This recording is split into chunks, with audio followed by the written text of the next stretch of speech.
Instant ಮಾವಿನಕಾಯಿ ಉಪ್ಪಿನಕಾಯಿ ಮಾಡೋ ವಿಧಾನ. ನಾವು ಮಾವಿನಕಾಯಿ ಎಲ್ಲ ತೊಗೊಂಡು ಬರೋಕ್ಕೆ ತೋಟಕ್ಕೆ ಹೋದ್ವಿ. ಅಲ್ಲಿ ನಮ್ಮ ಮಾವಿನ ಮರದಲ್ಲಿ ಸಿಕ್ಕಾಪಟ್ಟೆ ಮಾವಿನಕಾಯಿ ಬೆಳೆದಿತ್ತು. ಸೊ ಇವಾಗ ಕೊಕ್ಕೆಯಿಂದ ಕೊಯ್ತಿದ್ದೀವಿ. ಸೊ ಸುಮಾರು ಮಾವಿನಕಾಯಿನ ಕೊಯ್ದ್ವಿ ಎಲ್ಲ ಸೇರಿಕೊಂಡು.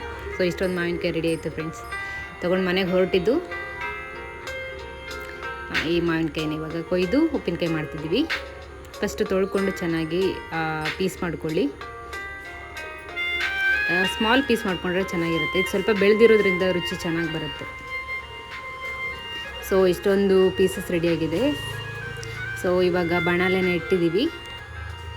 ಅದಕ್ಕೆ ತೆಂಗಿನೆಣ್ಣೆನ ಹಾಕೋತಿದ್ದೀವಿ ನಾವು. ತೆಂಗಿನೆಣ್ಣೆ ಸ್ವಲ್ಪ ಪರಿಮಳ ಚೆನ್ನಾಗಿರುತ್ತೆ. ಸೊ ಸಾಸಿವೆ ಹಾಕಿದ್ವಿ. ಇವಾಗ ಕರಿಬೇವಿನೆಲೆ ಹಾಕ್ತಿದ್ದೀವಿ.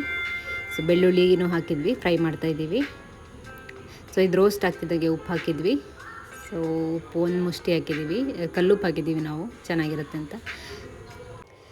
ಮೆಣಸಿನ್ಕಾಯಿ ಪುಡಿನ ಆಲ್ರೆಡಿ ರೆಡಿ ಮಾಡ್ಕೊಂಡಿದ್ವಿ. ಇದರಲ್ಲಿ ಮೆಂತೆ, ಸ್ವಲ್ಪ ಜೀರಿಗೆ, ಇಂಗನ್ನು ಹಾಕ್ಕೊಂಡಿದ್ವಿ. ಸೊ ಇವಾಗ ನೀರು ಹಾಕ್ಕೊಂಡ್ಬಿಟ್ಟು ಅದನ್ನು ಸ್ವಲ್ಪ ವಾಟ್ರಿ ಫಾರ್ಮ್ಗೆ ತೊಗೊಂಡ್ಬಂದಿದ್ದೀವಿ. ಇವಾಗ ಕುದ್ದಿರೋ ಮೆಣಸಿನ ಪುಡಿಗೆ ನಾವು ಮಾವಿನಕಾಯಿ ಹಾಕಿದ್ದೀವಿ. ಸೊ ಚೆನ್ನಾಗಿ ಕಲಿಸ್ಕೋಬೇಕು.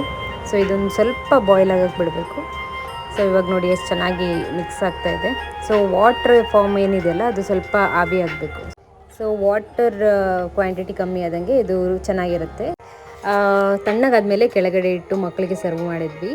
ಸೊ ನೀವೇ ನೋಡ್ತಿದ್ದೀರಾ ಫ್ರೆಂಡ್ಸ್, ಅವರಿಗೆ ತುಂಬ ಇಷ್ಟ ಆಯಿತು. ಸೊ ಬಾಯಿ ಚಪ್ಪರ್ಸ್ಕೊಂಡು ತಿಂತಿದ್ದಾರೆ. ಸೊ ನೀವು ಟ್ರೈ ಮಾಡಿ ಫ್ರೆಂಡ್ಸ್, ಇದು ತುಂಬ ಚೆನ್ನಾಗಿರುತ್ತೆ ರೆಸಿಪಿ.